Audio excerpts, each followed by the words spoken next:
Before you proceed, I want to give the jury some dates they can look forward to. To the jury, next Wednesday, the 6th of April, it will be dark. We will not be session. I have to go to a meeting in Los Angeles. And on April the 12th, which is the following Tuesday, we will only be in session in the morning, and I have a meeting in the afternoon. And then on April 20th, we will only be in session in the morning. I have a meeting in the afternoon. So, just to restate that, April 6th, we will not be in session all day, next Wednesday. The 12th we'll be in session only in the morning. And the 20th we'll be in session only in the morning. So you can go ahead and make alternate plans. All right, counsel, you may proceed. Thank you, Your Honor. Dr. Katz, who is Larry Feldman? Larry Feldman is an attorney in Los Angeles. And have you worked with Larry Feldman? Microphone. Have you worked with Larry Feldman previously? I have on 2 occasions. 2 occasions over what period of time? 18 years. Incidentally, this television show, if I can backtrack just for 1 second. Sure. That you're involved in. Was this your first experience in working in television? No, I've been working with media since 1978 either as an advisor or on television films. I've done 3 book tours, so I was on a lot of shows because I was on tour for 3 books. I actually was a guest on numerous occasions talking about current topics. I did 23 episodes of another show a number of years ago. As a consultant? Consultant on camera. I was the co-chairman of the first International Conference on Children in the Media, International Conference in Children in the Media. So I've been working with media for approximately 25 years. All right. This television show is perhaps a little different, but not unusual for you. Objection. Leading. I'll withdraw that question. This television show is not the first one you've been involved in? That is correct. Now, we were asking about Larry Feldman. Larry Feldman is an attorney in private practice in Los Angeles, is that right? Yes. And you indicated that you had a couple of other associations with him? Yes, 2 in 18 years. 2 others besides this one. And when were the other 2 cases? I understand. The first one was in approximately 1987, although I don't have a distinct memory of that. Okay. And the second one was the Jordan Chandler case. And that was when? I don't have notes on that, but I think, 93, 92. Okay. All right. In this particular case, were you retained by Larry Feldman to do some evaluations? I was retained by Mr. Feldman to conduct some interviews. Okay. And what type of interview? Mr. Feldman came to me and said that. Objection. Hearsay. Sustained. Tell us what your understanding of what you were supposed to be doing was. My understanding was that I was to interview 3 children regarding allegations that they have been either mistreated, abused, possibly molested, that they had participated in a television program without their consent, and that there were numerous allegations, and he wanted me help sort it out. All right. Did you conduct interviews? I did. And the interviews were with which children? With Gavin Arvizo, Star Arvizo, and Devellin Arvizo. How many interviews with each of these children? 2 each. When did these interviews? Excuse me, 2 with Gavin, 2 with Star, 1 with Devellin. Did you interview their mother as well? I did. When was she interviewed? She was interviewed on May 15, 2003, May 16, and June 11, 2003. So you had 3 separate interviews with their mother? I did. And is she Janet Arvizo? She is. The interview with the 2 boys, Star and Gavin, when were those interviews? May 29 and June 11, 2003. And how long, approximately, were those interviews? Each interview is usually approximately an hour, so they were probably an hour each on that day, each day. And you said you had 1 interview with Devellin Arvizo? Yes. When was that date? May 29, 2003. During the course of those interviews, did you discuss with either of the children the possibility of a lawsuit? I did. What was the purpose of that discussion? Objection. To the extent it calls for hearsay. The question was, what was the purpose of the discussion, not what was said. so I'll overrule the objection. Go ahead. The purpose was, excuse me, to determine what the children's expectations were for talking to me, and what they thought would happen as a result of talking to me. At the conclusion of all of these interviews, did you contact Child Protective Services or the Department of Child and Family Services in Los Angeles? I did not personally contact them. However, I did go to Department of Children and Family Services on June 12, 2003, and made an oral report to the Department of Children and Family Services social workers. All right. Following that, did you have an interview with Santa Barbara County law enforcement? The next day I did. Did they contact you or did you contact them? They contacted me, and left a message, and I returned their call. I have no further questions. Good morning, Dr. Katz. Good morning. We haven't met, right? We've never met. My name's Tom Mesereau and I speak for Michael Jackson. Now, you indicated that you had I think the word you used was association, with attorney Larry Feldman that involved 2 cases, is that correct? Correct. Has Larry Feldman personally ever referred any business to you? He referred a total of 3 cases to me. Has he ever referred any clients or patients to you? I don't think so. Do you know for sure? Well, I've been in practice 25 years, and I've seen hundreds of people, but I don't recall anybody telling me that they were referred by Mr. Feldman. Okay, so your statement is that other than the 2 legal cases you referred to in response to the prosecutor's questions, Larry Feldman, to your knowledge, has never referred any patient to you? I don't recall, yes. Do you know whether any firm associated with Larry Feldman has ever referred any patient or potential patient to you? I don't know. You don't know? I don't know. Okay. I don't know all the firms he's been associated with. Do you know if any relative of Larry Feldman has ever referred any patients to you? I have no recollection of any relative of Larry Feldman referring a patient to me. Do you know any of Larry Feldman's relatives? I don't think I know any of Larry. Oh, I do know his wife. Is that a relative? I think so. I'm not sure. Not blood. You're not sure. All right. Do you know any cousins of Larry Feldman? I don't think so. Okay, but you're not sure? I'm not sure. Okay. Do you know the name of any law firm Larry Feldman's ever been associated with? I know his current firm is K. Schuller. How do you know that? Because he told me he moved from his last firm to K. Schuller. And when did he tell you that? I think within the last year or so. Do you know a therapist named Leonora Hausner? Yes, I do. How do you know her? I've known her for years through Beverly Hills Mental Health Center, through the Beverly Hills School District. To your knowledge, is she related to Larry Feldman? I don't think she's related to him, no. In no way? Not related to him, no. When you say, not related to him, what do you mean? Does she have any connection to Larry Feldman? I think she does. I think his daughter or son is married to her daughter or son. Has she ever referred patients to you? Yes, she has. She's referred a lot of them, has she not? I would say yes. Is there any reason you didn't reveal that earlier? Revealed what earlier? Argumentative. Sustained. How many patients has Leonora Hausner referred to you, to your knowledge? Probably in the last 25 years, maybe 6 to 8. And do you think she's related by marriage to Larry Feldman? I'm not sure what the correct relationship is. I already said that I think her daughter or son is married to one of his children. Okay. Do you know for sure? I think so. What do you know for sure? A lot of things. Not that. I'll object. Argumentative. Sustained. Okay. I thought you accepted that. But. Okay. Dr. Katz, please tell the jury what your understanding is, as you sit here today, about the relationship of Leonora Hausner to attorney Larry Feldman. Objection. Asked and answered, and irrelevant. I couldn't get an answer. I believe he answered. Just stop talking, both of you. I'm going to allow that question. I'll have it reread for you. Record read. I think one of his children is married to one of her children. I believe that to be the case. I never met either one of them, so I believe that to be the case.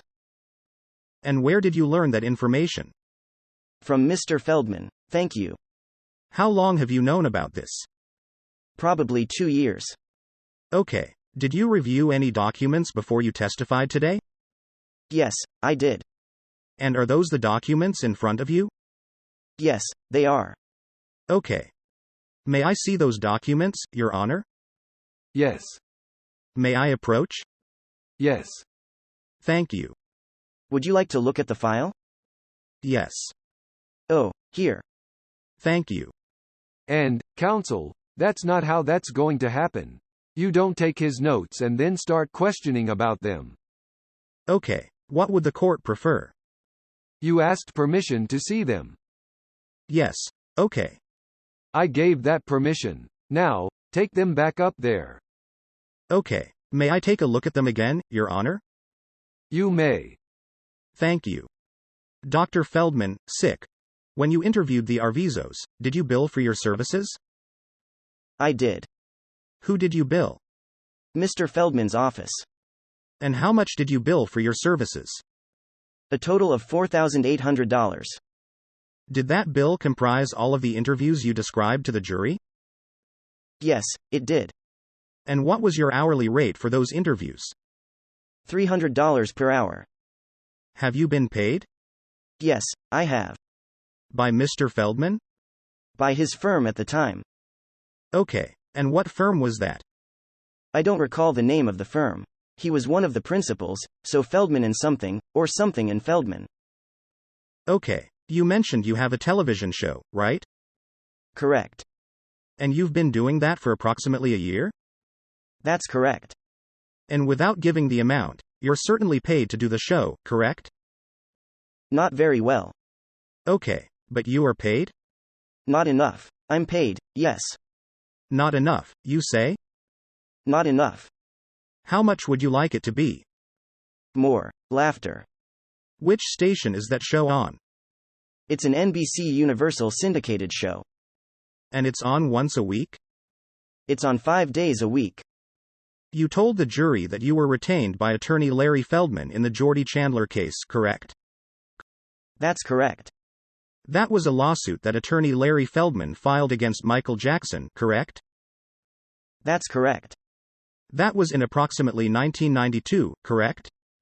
Yes. And you were paid money to work with Mr. Feldman on that case, correct?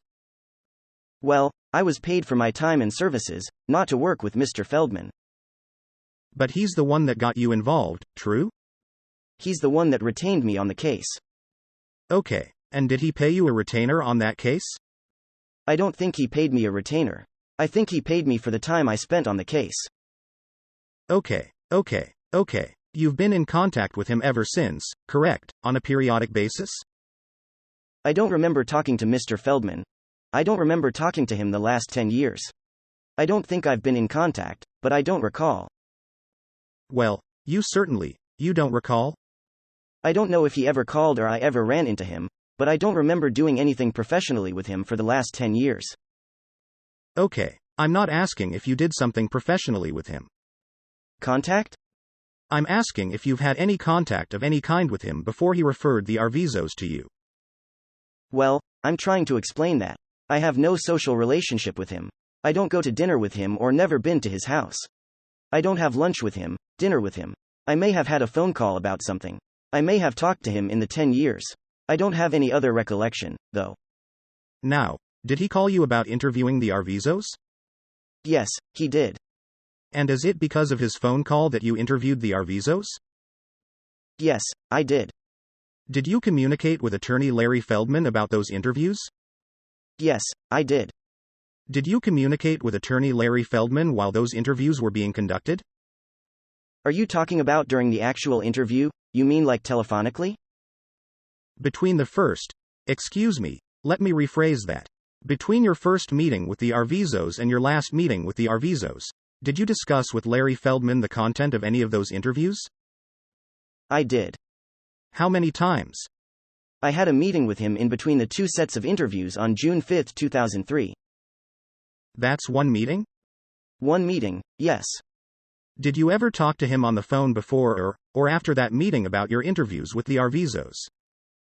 I believe I had a brief conversation with him prior to setting up that meeting. After the interviews were finished, did you contact Mr. Feldman and discuss those interviews? Yes. Approximately when was that? On the day of June 11th. Was that a phone conversation? Yes, it was. Did you ever have a personal meeting with attorney Larry Feldman to discuss those interviews? Yes, on June the 5th. Did you bill Mr. Feldman for the time you spent in that meeting? Yes. Did you bill Mr. Feldman for the time you spent on the phone? I don't believe so. I think it was a 5-minute phone call to set up the meeting. You indicated you met with authorities in Santa Barbara at some point, correct? I never met with them in person. Did you ever talk to them on the phone? I did. And was the subject of that phone call your actions with the Arvizos? My interviews. The subject was my interviews, yes. And do you recall approximately when that phone call was? I think it was June 13, 2003. And who was that phone call with, if you know? Detective Paul Zealous. Did you know whether or not that phone call was being recorded? I did not know. At some point you learned it had been recorded, correct? That's correct. How did you learn that? I learned that when I saw the transcript of the phone call. And how did you get a copy of the transcript? Mr. Zonen of the DA's office gave me the transcript. And approximately when was that? I do not remember. And you reviewed that transcript before you testified today, correct? Yes, I did. And you made notations on the transcript, correct? Are you asking me if I made notations that are on the transcript right now, the copy you have? Well, I don't have your copy. You have your copy now, right? Yes, I have a copy. There are notations on that transcript that I did not make, and there are some notations I made last night on the transcript for my own edification. But there are notations on the transcript which are not my notations. Whose notations are they? I understand Mr. Zonen's. And when he made the copy of the transcript, he gave me, I think inadvertently, his copy where he had made notations. Did you ever discuss, excuse me, let me rephrase that. Did you ever discuss Prosecutor Zonen's notations on the transcript with Prosecutor Zonen? Never. Okay. Did you ever tell him you have a copy of a transcript that appears to have his notations? No, I did not. Is today the first time, as far as you know, he's ever heard that you have his transcript with his notations? No, because he actually told me, he said, recently he told me, those are my notations in case you're asked. And I said, oh. Okay. When you spoke to the Santa Barbara sheriffs, you talked about your discussions with the Arvizos, correct? That's correct. Who was involved in that call besides you? Was it one officer, or more than one, to your knowledge? To my knowledge, it was just Detective Paul Zealous. Was that an unexpected call, as far as you're concerned? No, it was not. Okay. Was it not unexpected because you had already contacted authorities yourself? I had contacted Department of Children and Family Services in this face-to-face meeting. And because I felt obliged to make this report, I told Mr. Feldman that I had to report this to Santa Barbara County authorities. And he told me that he would find out which authority to report this to, because he wanted to be sure it was confidential. And so I then heard from Detective Paul Zealous, who called me. And I returned the call. Do you remember telling Detective Zealous that the Arvizos came to you in this lawsuit? Yes. Do you remember referring to the lawsuit more than once? Probably so. You're not sure? Well, I think I referred to it more than once, yes. Okay. Your belief that there was a lawsuit came from attorney Larry Feldman, true? No. He's the only attorney you had spoken to about the Arvizos at that point, correct? Yes. You're not a lawyer, correct? That's correct. It was your belief, when you talked to the Santa Barbara sheriff, that Mr. Feldman was filing a lawsuit for the Arvizos, correct? It was my belief that he was thinking about filing a lawsuit, yes. To your knowledge, does Attorney Feldman still advise the Arvizos? All object as speculative or hearsay. Overruled. You may answer. I don't know. I don't know that. When did you last talk to Attorney Larry Feldman about this case? Yesterday. Did he call you or did you call him? He called me. Are you telling the jury that in that call you did not discuss with Attorney Feldman in any shape or form this case? I never said that. I said he didn't tell me that he was advising the Arvizo family. Did. I don't think he's advising the Arvizo family. In your phone call with Attorney Feldman yesterday, did you, Dr. Katz, discuss this case? Yes, I did. Before yesterday, when was the last time you spoke with Attorney Larry Feldman about this case? I don't have the dates here, but within the last couple weeks, we talked about the schedule, when we were going to both be appearing, and we reviewed our notes together. And you reviewed your notes with Attorney Larry Feldman regarding this case? Yes. Okay. Would that include the file you have with you today? Well, he didn't review my file. However, we went through the process just so that we both could refresh our memories of things that weren't written down. How long was that discussion? About a half hour. Where did it take place? In his office. Did you go to his office? I did. So you both discussed what you were going to testify to in this case, correct? No, we both talked about exactly our recollections of how this case progressed. That's correct. Before that meeting, when was the other? Excuse me. Let me rephrase that. You talked to him on the phone yesterday about the case, right? Correct. You met with him at the meeting you've just described about the case? Correct. Did you ever meet with him before that about this case? Not since June 5 of 2003. And have you ever talked to him on the phone since June 5, 2003, about this case? Yes, I have. How many times, do you think?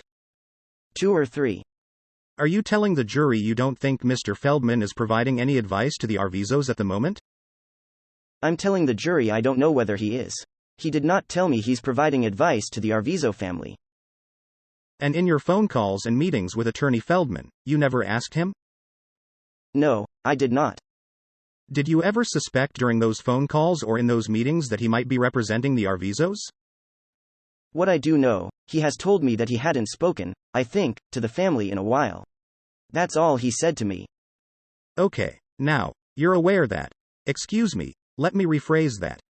You've been involved in your career in a number of lawsuits involving allegations of child abuse, correct?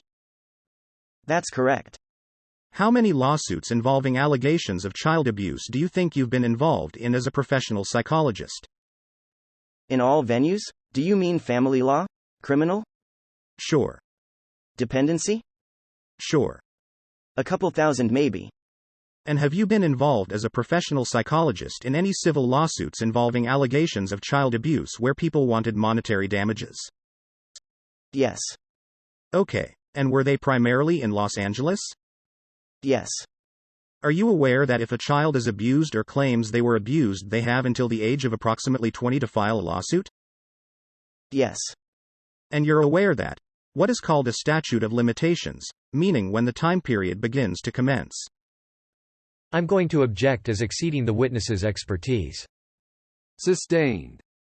Have you had any experience, Dr. Katz, in the relationship between criminal proceedings and civil proceedings when it comes to allegations of child abuse? Well, I'm not sure how to answer that, except to say that I'm currently working a number of civil cases regarding victims of the Catholic Church, alleged victims of the Catholic Church. Those cases, some may end up being criminal, some may be civil, depending on the statute of limitations, as you pointed out. Have some of them concerned criminal proceedings? My work does not concern criminal proceedings with those cases. Have you ever testified in a criminal case before today? Yes, I have. How many criminal cases have you testified in before today? Less than half a dozen. Were they primarily in Los Angeles? Yes, they were. In any of those criminal cases, were you also involved in a parallel civil proceeding? No. In any of those criminal cases, were you involved in a parallel divorce proceeding? Yes. Now, a divorce proceeding is a civil proceeding, correct? Yes, it is. And what you're saying is that you were involved as a professional psychologist in both a civil divorce proceeding and a parallel criminal proceeding involving the same parties and issues, correct? Parallel is the problem. Do you mean simultaneously, or one after the other? Sometimes I've worked a family law case and then was called into criminal court on the same case 6 months, a year later. Okay, And it's your understanding that if you have a conviction in a criminal case, you'll automatically win the civil case? I will object. Exceeding the scope of his expertise. I didn't finish my question. Well, we know what it is. You may finish the question. Given your experience in the criminal courts and in parallel proceedings in the civil courts where the same parties are involved. I'll object as to parallel proceedings in a civil court, as to whether it's a civil or a family law court. He hasn't finished his question. Given your experience, Dr. Katz, in criminal actions involving allegations of child abuse and parallel civil actions involving allegations of child abuse where the same parties are involved, you're aware that if there is a criminal conviction, one would automatically win a civil suit for damages, true? Objection. Exceeds the scope of his expertise. Sustained. The prosecutor asked you about your experience in the area of child abuse, correct? Correct. You have published articles in that field, true? Yes. Do you know approximately how many articles you have published in that field? Well, I think you're talking about professional articles. I think there's only one or two. If you're talking about books, there's 3 books. And there's probably a number of interviews or articles, some of which may be editorials. So I'm not sure how to answer the question. But certainly a number of publications. Let's just take articles. Okay. That don't reach the form of a book. How many articles do you think you've published in the area of child abuse? Well, I'm not sure. Maybe 3 or 4. And you've published in the Los Angeles Times, correct? As far as I know, the New York Times, Los Angeles Times, they syndicate out to other newspapers, so I know some of the articles I wrote were way beyond, in other markets also. You published an article called, "Stop the Witch Hunt for Child Molesters," correct? That's correct. In that article you dealt with your concern about false allegations of child molestation, correct? Absolutely. You also published a book called, "The Codependency Conspiracy," correct? That's correct. And you published it with a woman named Amy Liu, correct? That's correct.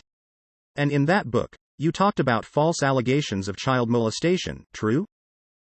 Yes. You said that lawyers have told you as many as 40% of child molestation allegations are false, correct? I'm not sure what context you're talking about, but certainly, in certain venues, that is true. You said that lawyers charged with turning these allegations into convictions estimate that as many as 40% of the accusations are insubstantive, correct? I assume you're reading from my book. I am. And I'm not sure what precedes it. But if I said it in my book, I will stand by it. That's true. You said, "Nowhere is our lack of objectivity more evident than in our reactions to reports of child molestation," right? That's correct. You said, "The nation's courtrooms are inundated with new allegations of abuse every day," right? Yes. You said, "But many of the lawyers who are charged with turning these allegations into convictions estimate that as many as 40% of the accusations are insubstantive," true? Well, it's true. I'd have to give a context, but it's certainly true. It may be even higher than that in some cases, in some venues. And what venues were you talking about? Particularly family law and divorce cases, high-conflict divorce cases, where allegations are made that one parent sexually molested a very young child under the age of usually 4. When you were interviewing the Arvizos, did you do any background check into their involvement in any other litigation? I did not. Did you ever check into any allegations of domestic violence in the Arvizo family? I didn't check into any of these allegations. I did not investigate any of these allegations other than to interview the parties. So I did not do any investigation of any allegations. In your book, The Codependency Conspiracy, you talked about a witch hunt mentality with respect to false allegations of child abuse, true? That's true. And you didn't just talk about divorce cases. You talked about the McMartin preschool case in Manhattan Beach, California, true? Yes, I did. And you mentioned that in the context of false allegations of child molestation in a criminal courtroom, true? Well, I'm not sure if I said that in the book or not. I didn't memorize it, but I was talking about the McMartin case, which ended up being not only in the criminal court, it was in dependency court because there were children of the teachers who were involved in dependency court, and I think there were civil suits also. Were you involved in that case in any professional way? Yes, I was. How were you involved? I was the Director of Training and Professional Education at the Children's Institute International, and that's the agency that initially interviewed all the McMartin children. And were you involved in that case for a number of years? Well, my involvement was that I was director of the program. And Kee McFarland, who was the woman who interviewed the children, actually worked under me. But I did not directly interview the children's parents. I did interview. My involvement with the McMartin case was, I did do assessments. I was asked by the Department of Children and Family Services to assess the children of the alleged perpetrators to see if they had been molested. Other than that, I had very little involvement directly with the case. Is it your understanding that that was perhaps the longest and largest criminal case in the history of Los Angeles County? I think it was. Going further into your book, you discuss cases where you've had false allegations of molestation where no one ever turned up any physical evidence to support the molestation, correct? That's correct. And you talk about situations where you think children, for whatever reason, believed they were abused, but really aren't or haven't been, true? I talk about young children under the age of 4 who believe they were molested, yes. And in your opinion, they had not been, correct? That's correct. You discuss situations where therapists have taught children that they were traumatized when, in fact, they were not, correct? Correct. And you talk about situations where, despite what therapists have said about the existence of molestation, courts have gone against them, true? I'm sorry, where therapists have said they believed children were molested and the courts have not ruled. Yes. Yes. Yes. And has that been your experience as well, as an expert?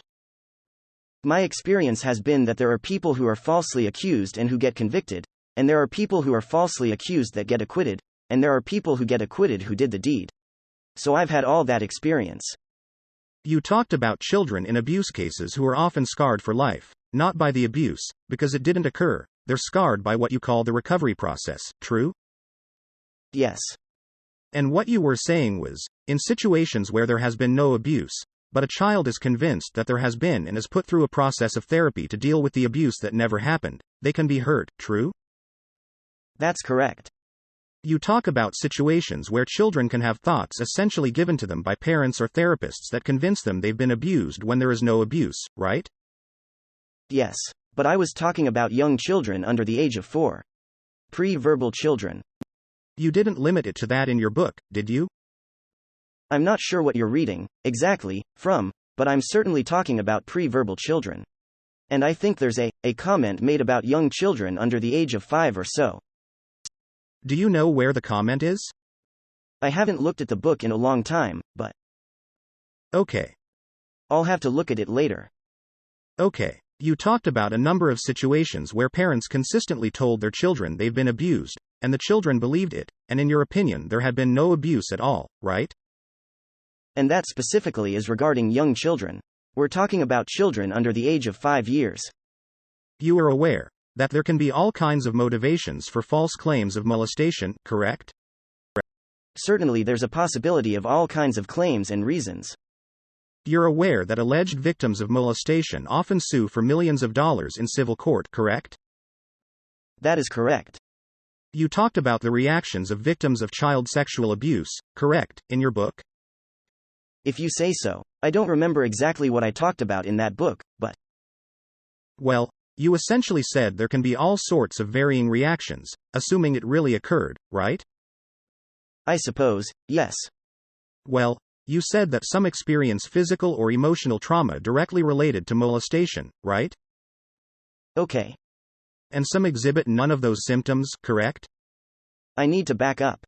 You're reading something. Are you talking about victims who have been abused? Yes. I'm limiting this question to people who actually have been abused, not the people you discussed who were the victims of false accusations. Okay? Thank you. With limiting my question to people who have actually been abused, you indicated some appear to experience no real change in their behavior, correct? They have no nightmares, they have no. You're talking here about. Let me just finish the question, if I can. If I can. Sorry. Excuse me. Okay. You discussed the fact that, in your opinion, victims of sexual abuse generally fit into one of three categories, true? Do you remember that? I could show you the book if you'd like to take a look at it. It would be helpful, since I wrote it about 12 years ago. It would certainly refresh my memory. I could have brought a copy, but... May I approach, Your Honor? Yes. Have you had a chance to look at your book? Well, I did for about 3 seconds. And did you have a chance to look at the three categories you identified in your book with regarding what a real victim of child sexual abuse might show? Yes. Okay. Some will have nightmares, correct? Yes. Some will have no nightmares, right? Correct. Some will act out their version of the abuse, correct? Some act out sexually, yes. And some will not act out sexually at all, right? Correct. Some will suddenly become aggressive, right? Yes. And some will not be aggressive at all, right? Some will be withdrawn, yes. Some will be depressed, correct? Yes. And some won't be depressed at all, right? Yes. Some will demonstrate an aversion to their own body, right? Some have problems with body image and aversion to any of their sexual organs, yes. And some don't have that at all, correct? Right. And you would agree that it's difficult. Excuse me, let me rephrase that. In this area, it can be difficult to determine if certain characteristics really relate to sexual abuse or not, correct? That's correct. If you are examining a child, for example, where there's an allegation of abuse, and you learn, through whatever form, that the child is exhibiting aggressive behavior, it's difficult to know if that aggressive behavior is really the result of actual sexual abuse, right? That's correct. And in your evaluation of a potential victim in a situation like this, one of the things you'd want to know would be, did that child exhibit aggressive behavior before the alleged abuse occurred, correct? Well, I have to answer that by saying, if I was evaluating forensically this case, I would want to know a great deal about this family, about the alleged perpetrator, about all the data, multi-source data I could get. If I was just interviewing the children to hear what they had to say so that I could make a determination whether or not I'd be obligated to make a report, it would be a different issue. Right. I'd be the gatekeeper, the beginning of the process, if I felt there was reason to make a report, and then further investigation, evaluation would have to be conducted by professionals. And the quantity of investigation you just articulated, which you state would be necessary to really determine if sexual abuse occurred, you didn't do in this case, right? That's correct. Okay. In your book, you talk about the situation where abuse is intertwined with other serious family or psychological problems, correct? Are you talking about interfamilial, within the family abuse? Yes. I think that's where you're going with that. Yes. And what you said was evaluating and understanding real sexual abuse is made more difficult if the family you're investigating has other serious family or psychological problems, true? I'm not sure of the context there, Mr. Mesereau, because when I think I was talking about sexual abuse within a family, where the alleged perpetrator is a member of the family, you have complications from a number of variables. Well, wouldn't you? Excuse me, let me rephrase it. Let's suppose the alleged perpetrator is outside the family, right? And let's assume, because we're just dealing with a hypothetical, that the family itself is characterized by serious emotional and psychological problems dealing with domestic violence, divorce, allegations within the family of molestation, alleged acts, multiple acts, of violence going over years, alleged, unusual actions to obtain money so the family can survive, a lot of emotional conflict between parents. You would agree that all of those issues could complicate the question of whether or not a child in that family was truly abused by someone else? Could complicate it? It's possible. If you had, excuse me, if, during the course of your investigation as a professional psychologist and expert in this area, you discover that within the family unit, there have, over the years, been various allegations of molestation within the family unit, that would complicate your ability to evaluate whether or not someone had been molested by a third party, true? Well, I don't know if it would complicate it. It would certainly be data I would want to look at. Counsel, just a moment. Yes, Your Honor. Brief interruption. Thank you, Judge. Sorry, Counsel. Thank you, Your Honor. You indicated in your book, Dr. Katz, and we were alluding to this before, that if abuse is intertwined with other serious family or psychological problems, you need to focus on these problems separately in treatment, correct? That makes perfect sense to me. I'm not sure I wrote exactly that, or said that, but that makes sense. I can show you the paragraph. Well, I believe you. Okay, and what you said was, you recognize that different problems may have little to do with each other, or may have a lot to do with each other, right? Correct. And you say the abuse that's claimed may be very insignificant in a situation where you discover serious psychological and family problems within the family unit, true? Maybe. I'm not sure. The first part of the question I missed. You said abuse may be inconsequence. Yeah, you indicated that the abuse suffered. Are you quoting? Because if you quote, then it's easier for me to refer to. I'm not sure if you're paraphrasing or interpreting. Let me just read you a paragraph. Thank you. Okay, if the conflict you feel about your abuse is intertwined with other serious family or psychological problems, you need to focus on these problems separately in treatment, recognizing that the different problems may have little to do with each other, and that the abuse you suffered may have been relatively insignificant. Do you remember reading that? Writing it. Excuse me, writing it. I do remember writing it, yes. Okay, correct me if I'm wrong. You were suggesting that, in a situation where you have an allegation of abuse that sounds quite serious, if you, as a therapist, start to investigate the domestic situation in that family, and you, as a therapist, find all sorts of other psychological problems that may not be related to the abuse, there are situations where, once you investigate those problems and treat those problems, the actual claim of abuse may turn out to have been exaggerated, correct? I think that totally misinterprets what I was saying. Okay. What I was saying is that people have a myriad of complaints in their life, and that many adults wish to connect their current problems to a past event. So, for example, a 40-year-old woman who can't find a relationship, a healthy relationship, says she was molested at age 5 and that's why she can't find a healthy relationship today, that she needs to look at what other things are stopping her and preventing her from having a healthy relationship today. I think that was directed at that kind of person, not directed at a therapist and how to evaluate or treat an alleged allegation of sexual abuse. Well, but you were talking about treating sexual abuse when you wrote that paragraph, true? I think I was talking about what I just said, that people like to blame lots of problems on traumatic events that happened in their lives. And they need to sort out that some of these events have nothing to do with actually what they've become or the problems they have. In fact, in many ways, the book that you wrote called The Codependency Conspiracy was a form of self-help book, correct? It is a self-help book. And you talk about people who are perpetual victims, correct? That's correct. And you basically talk about how, as they view themselves as a perpetual victim, they are essentially saying that they are powerless over their problems and don't have to take responsibility for them, right? That's correct. And you basically were saying that's not the right way to live your life, right? What I was saying, it's a debilitating and immobilizing way to live. Essentially, you said that people who are perpetual victims are not really. I'm going to object as exceeding the scope of the direct examination. That's sustained. Do you remember? You wrote the following.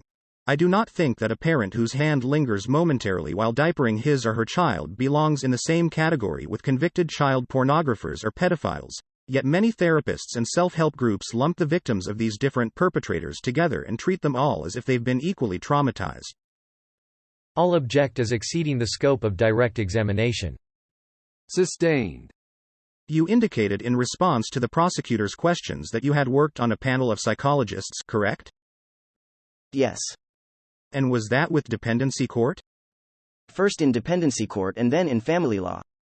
Okay, now, when you're on a panel of psychologists in dependency court, you are routinely appointed to handle a dependency court case, correct? Correct. And you're paid by the county, right? Correct. And how long did you say that you had done that? Over 10 years. Okay, see, over 10 years you were on that dependency court panel. You never knew when you'd be called to work on a dependency court case, right? I didn't know exactly, that's correct.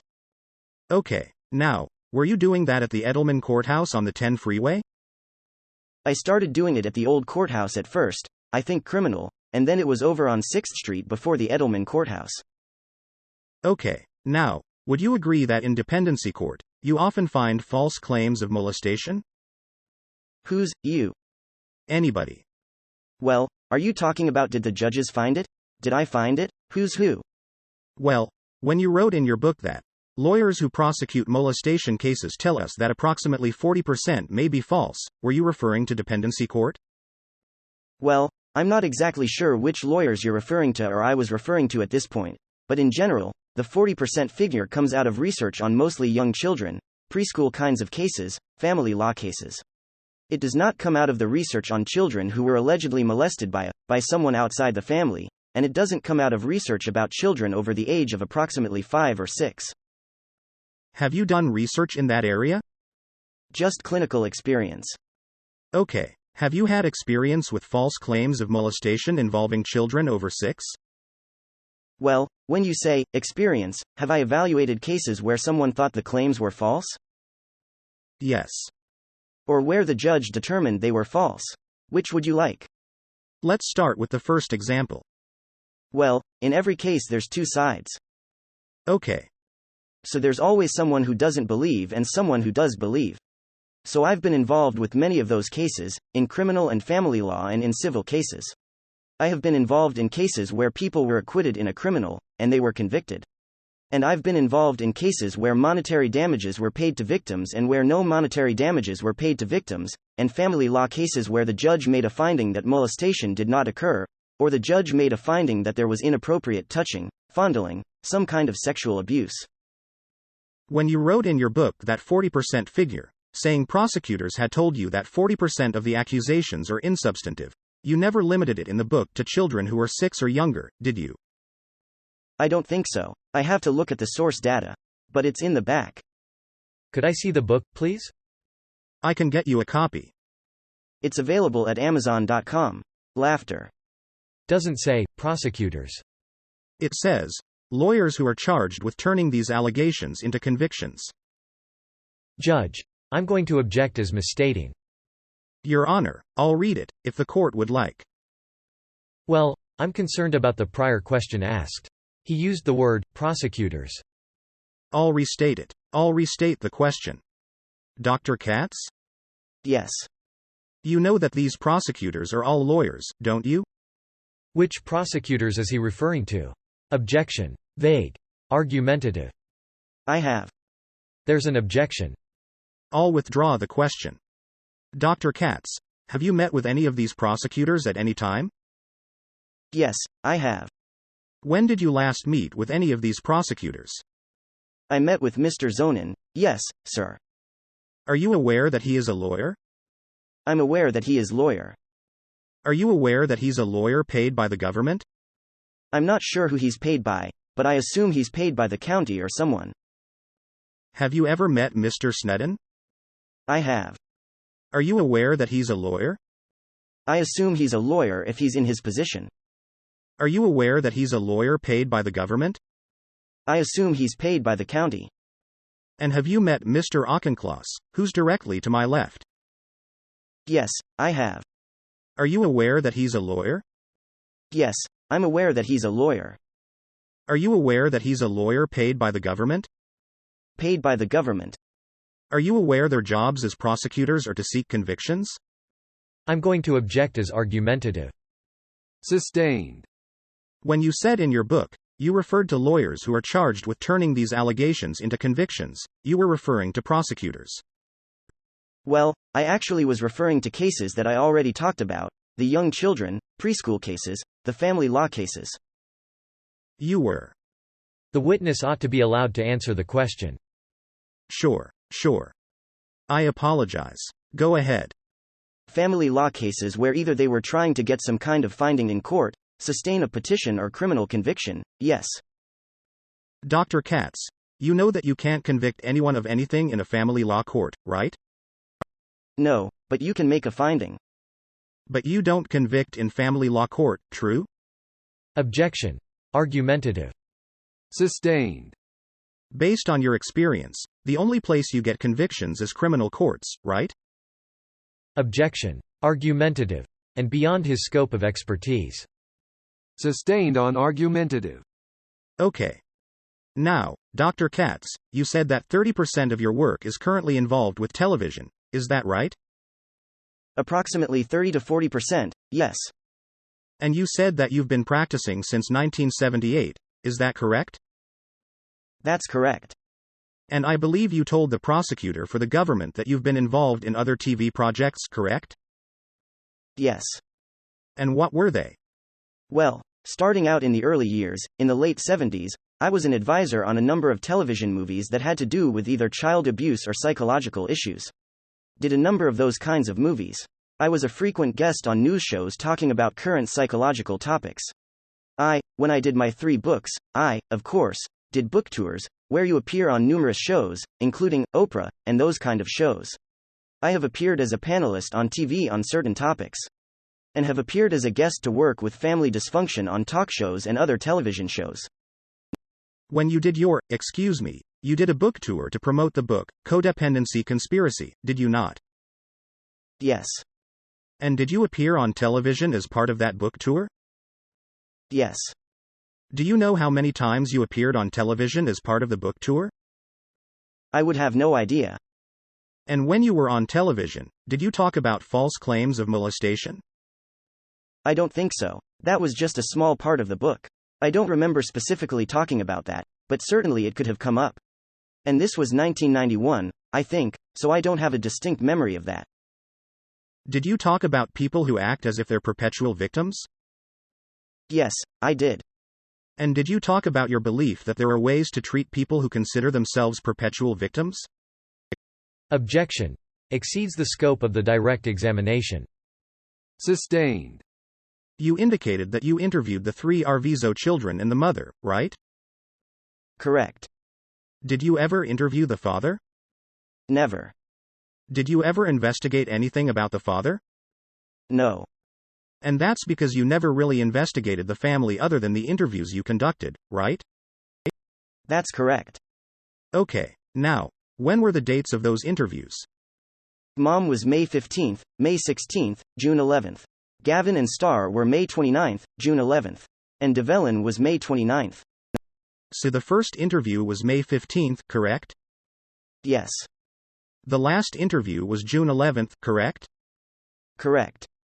Now, you told the prosecutor for the government that at some point you went to the Department of Children and Family Services about the Arvizos, correct? Correct. And was Mr. Feldman with you? Yes, he was. Was it your belief at the time that Mr. Feldman was representing the Arvizos? Yes, it was.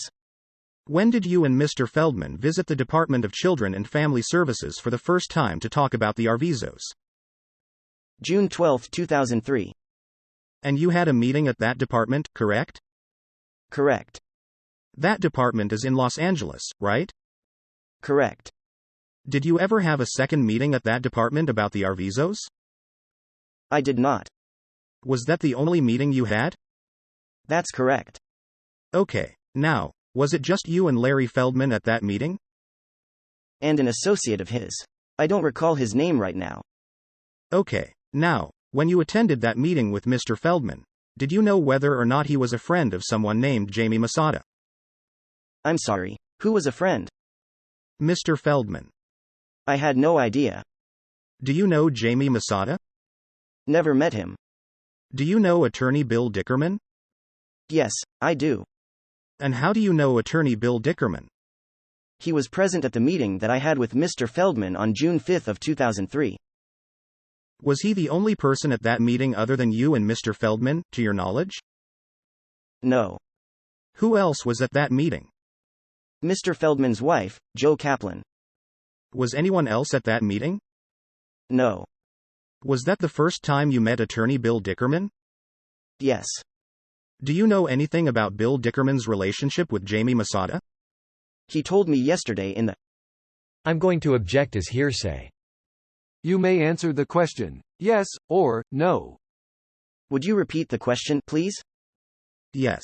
Do you have any knowledge of attorney Bill Dickerman's relationship with someone named Jamie Masada? Yes. And where did your knowledge come from? Mr. Dickerman. And did he tell you that they're friends? I'm going to object, Your Honor, as hearsay. Sustained. Did you say you talked to Bill Dickerman yesterday? Yes.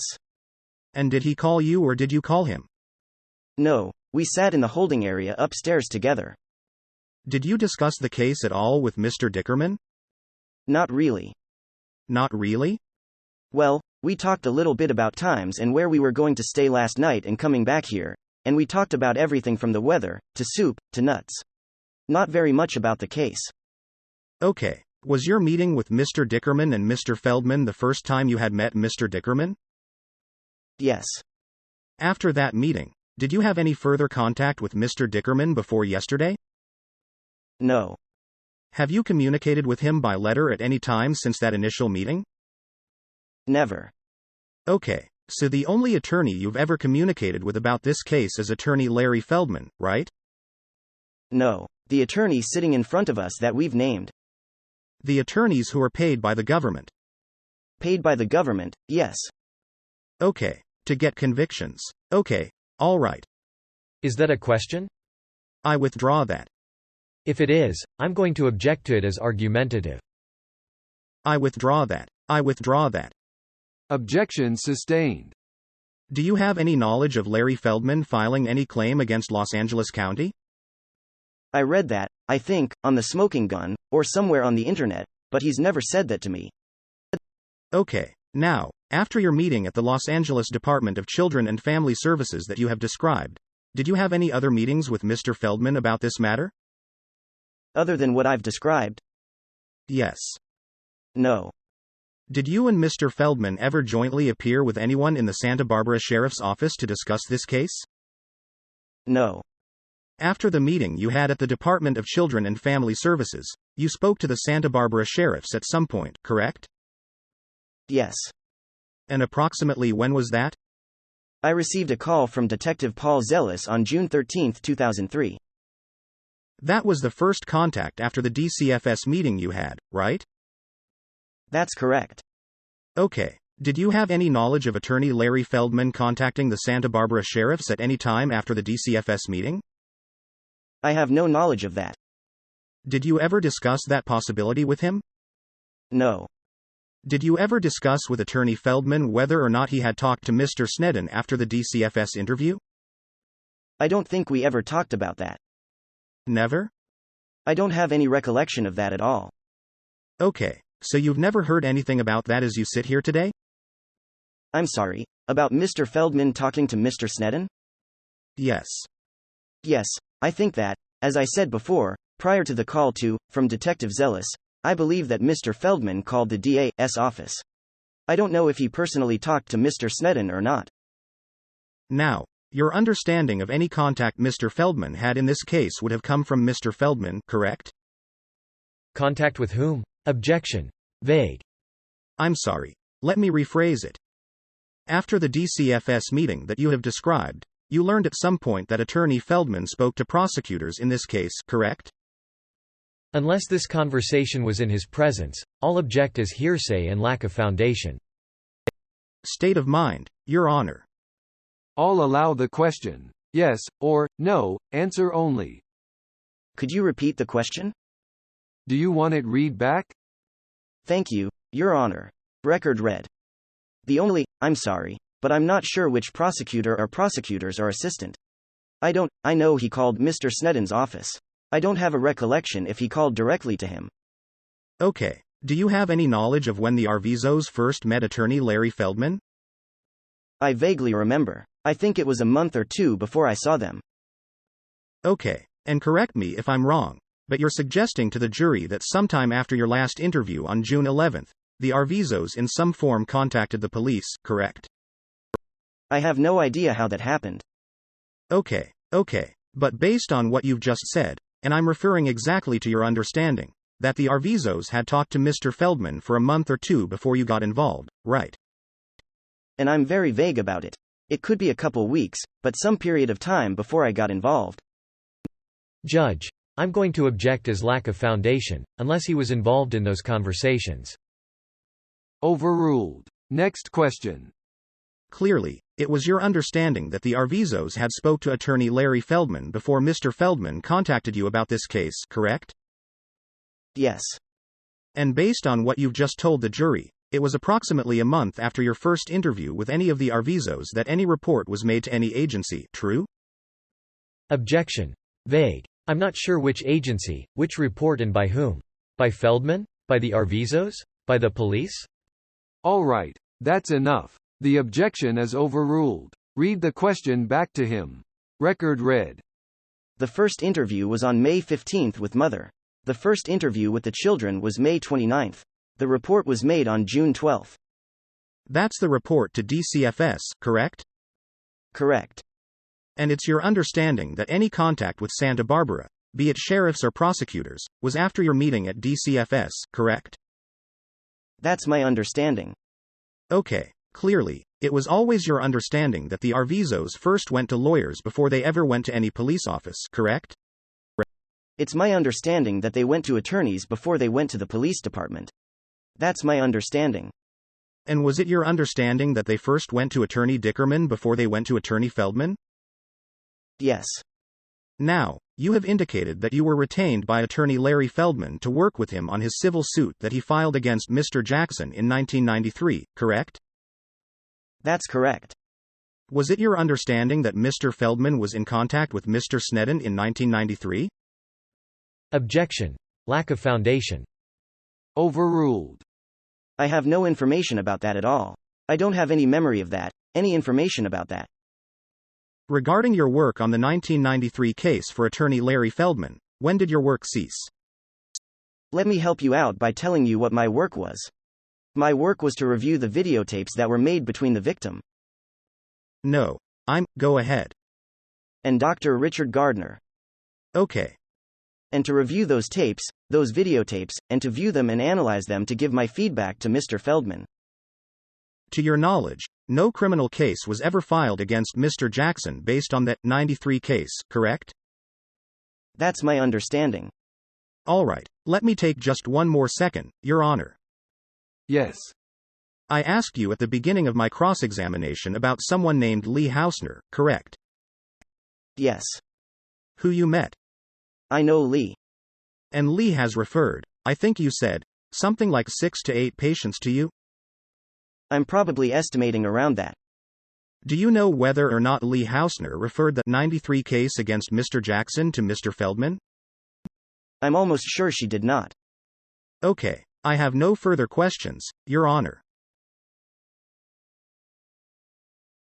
Mr. Mesereau asked you if you knew whether or not criminal charges had been filed against Mr. Jackson as a result of that 93 investigation, and you said no.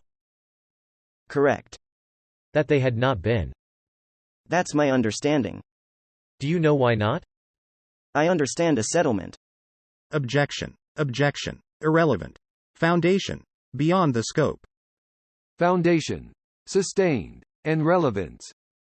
Doctor, you made a reference to, or counsel made a reference to 40% false accusations.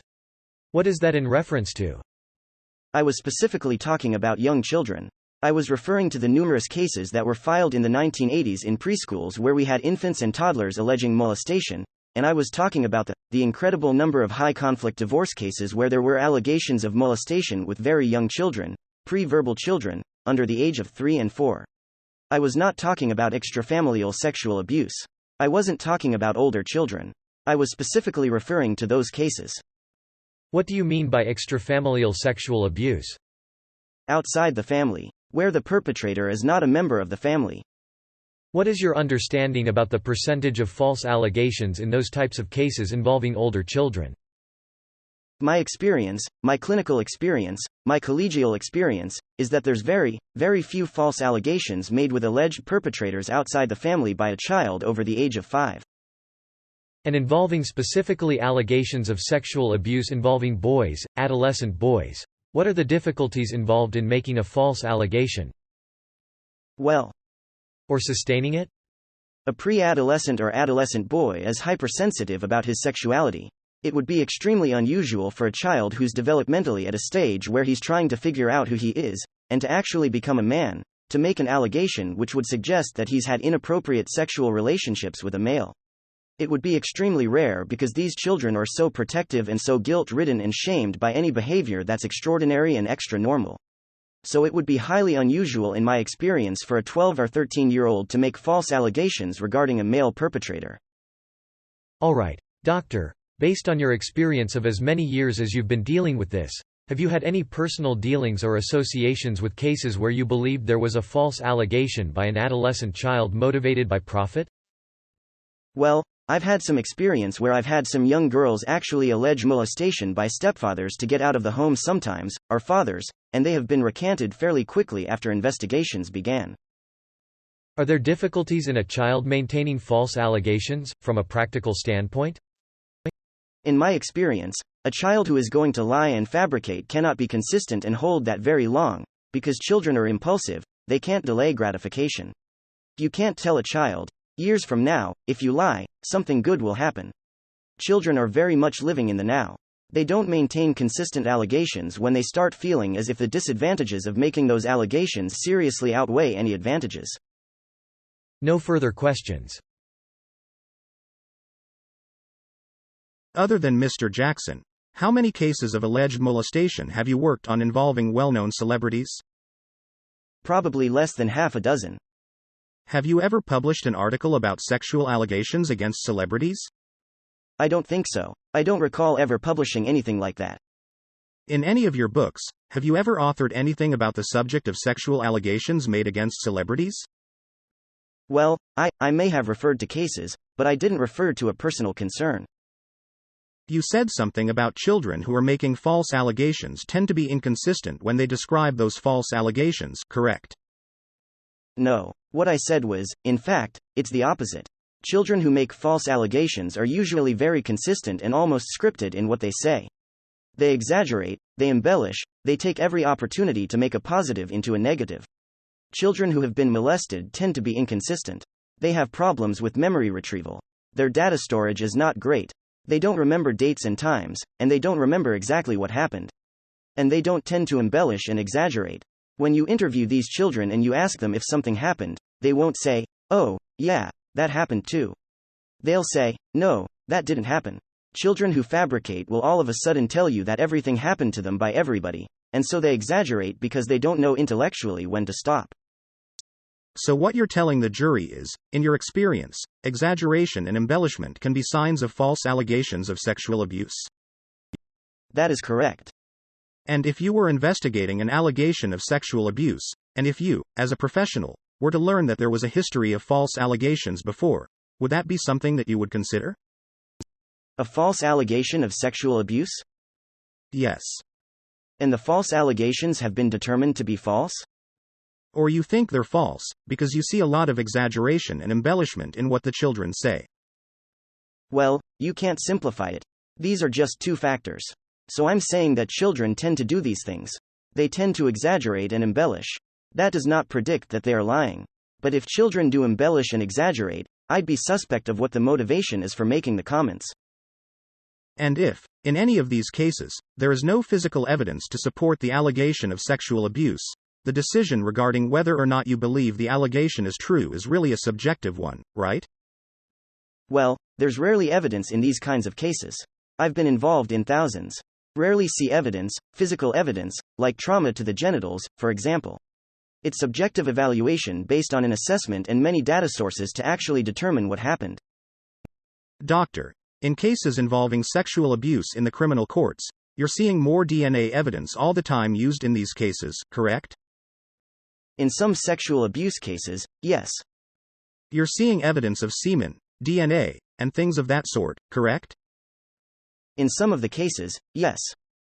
And if you don't have any physical evidence, it becomes pretty much a subjective determination regarding credibility, correct?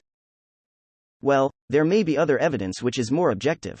But certainly if you don't have the physical evidence, you're missing one, the physical trauma, you're missing one piece. But sexual abuse is not physically traumatic. Fondling does not leave marks and bruises and semen.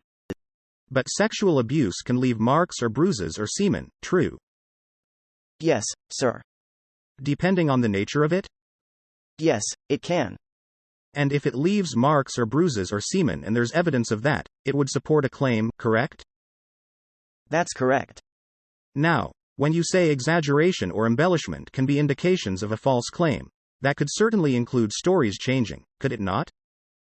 Well, as I said before, stories changing suggests that the child may be actually telling the truth, because children cannot retain memories very well. Their storage retrieval system is not very sophisticated. And as you can tell, even as professionals can't remember everything we did a year ago, let alone 2 years ago. So it's very hard for a child to do that, and that would not be predictive whatsoever of a false claim. All right, let's take a break. Oh.